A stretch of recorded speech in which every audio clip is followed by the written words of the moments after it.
use our quotient rule in differentiating functions in calculus? Let's answer this problem. This is the calculus formula that we use in differentiating function in fraction form. The derivative of f of x all over g of x is equal to g of x times f prime of x minus f of x times the derivative of g of x all over g of x. Or in some calculus classes, we were introduced by this little mnemonic device that we use in memorizing the rule in differentiating fractions like this, wherein f of x is our function or high function, and the g of x, or the denominator, is our low function.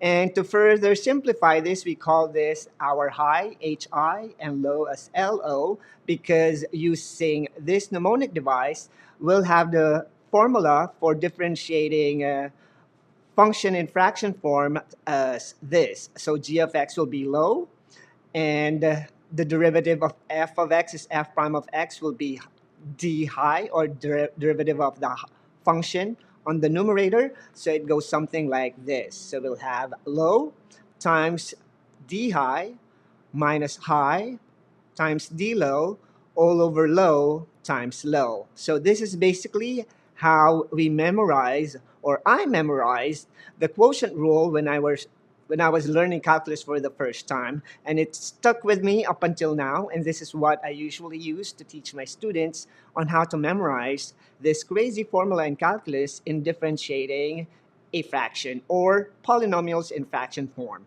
So let's say we have a function y, which is negative 8x plus 6 all over 7x plus 8, and we need to find the dy dx, or the differentiation of the function y with respect to x. So in this particular problem, we're going to be using, obviously, this formula, low d high minus high d low over low low.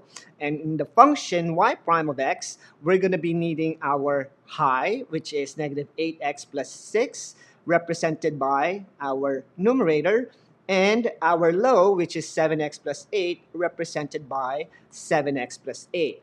Now, the derivative function for high is going to be the derivative of negative 8x plus 6, which is negative 8, and the derivative of low, which gives us 7, because the derivative of 7x plus 8 is simply 7. And now that we have our function, we are going to be using our formula and replace our low, d high, high, d low, and low with our function that you're seeing in our organized functions right here on your left, or on your right, however you want to look at it. So we have here 7x plus 8, which is our low, multiplied by the derivative of high, which is negative 8, minus negative 8x plus 6, which is our high, times our d low, which is 7, all over low, low, or 7x plus 8 times 7x plus 8. So at this point in time, this particular function is already our derivative function, but since we are working with a calculus problem, we need to make sure that we know our algebra. So we're going to be simplifying this function using algebra. And for most students, it is the algebra part that they are having trouble with, and not the calculus part, because the calculus part is pretty straightforward. Now, to be able to simplify this and make sure that you have mastered your algebra skills to be able to simplify our y prime, which goes something like this. Using the order of operation, we'll end up with negative 5x, or negative 56x minus 64, minus the quantity negative 56x plus 42 all over 70x, or 7x plus 8 quantity squared. So basically, we distribute the negative 8 to our first function and 7 to our second term in our numerator. And by further simplifying our numerator, we'll have this as our numerator, which is now a little simpler than before. And for our final answer, we'll have negative 100, and you're not seeing it on the screen right here, but it's negative 106 all over 7x plus 8 squared. So this is our derivative function for the function y using the quotient rule. So let's use this again. Given by this function, y is equal to 4x all over 4x plus 5. So to find the derivative of this function with respect to x, we'll have our formula once again, which gives us our high, our low, our d high, and our d low, which is in this case, high is our numerator, low is the denominator. Derivative of high is simply 4, and the derivative of low is also 4. So by using this formula, low, which is 4x plus 5, so we have y prime is equal to 4x plus 5, multiplied by the derivative of high, which is 4, minus high, which is 4x, times the derivative of low, which is all over 4, also 4, all over low squared, which is 4x plus 5 times 4x plus 5. So from here, all we have to do is to simplify our numerator. So we'll have to distribute 4, and we'll have y prime is equal to 16x plus 20 minus 16x all over 4x plus 5 squared. And from here, we can cancel out 16 and 16. And our derivative function is now going to equal to 20 all over 4x plus 5 quantity squared. So this is our derivative function using our formula.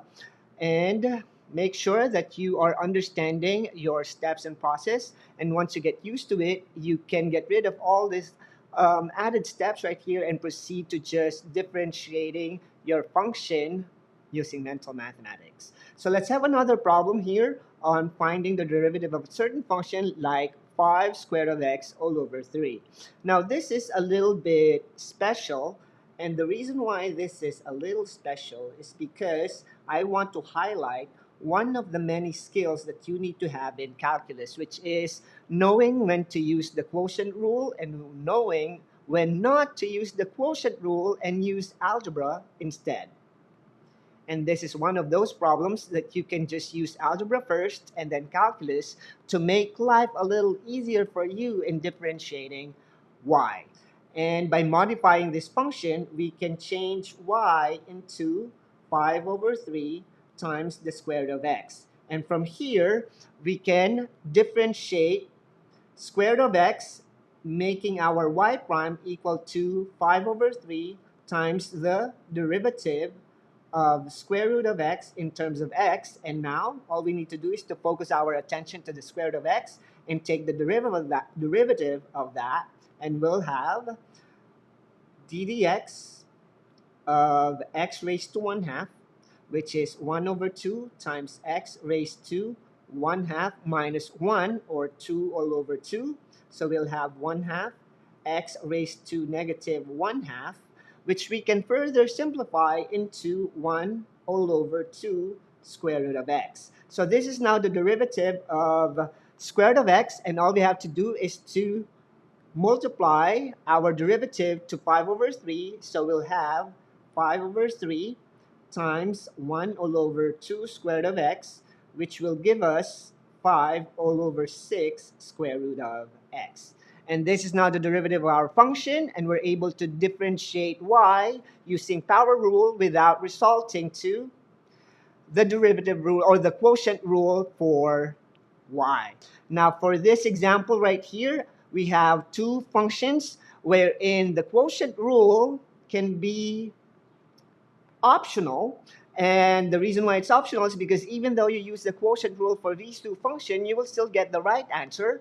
But to get the right answer a little less confusing, so using algebra, we'll simplify this function into 2 all over pi times derivative of sine x with respect to x. So from here, all you have to do is take the derivative of sine x, multiply it to 2 pi, which is our constant, and that will be your y prime. And for the second function, f prime of x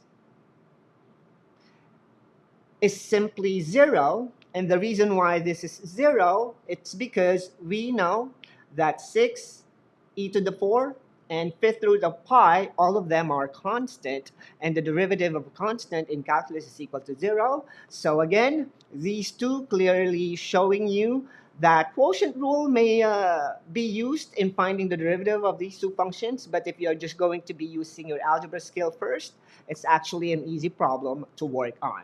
So for our next set of problem, we'll have three functions, f of x, y, and the function y, and I want you to try using your skill in the quotient rule and finding the derivative of these three functions. And once you are finished, see if your answer is similar to mine, which is right here on the screen, and practice your quotient rule. In calculus, we use the quotient rule in differentiating function in fraction form, but sometimes a little bit of algebra magic, and we don't need to use the quotient rule in differentiating function. This is Dr. E, and see you again next time. Bye!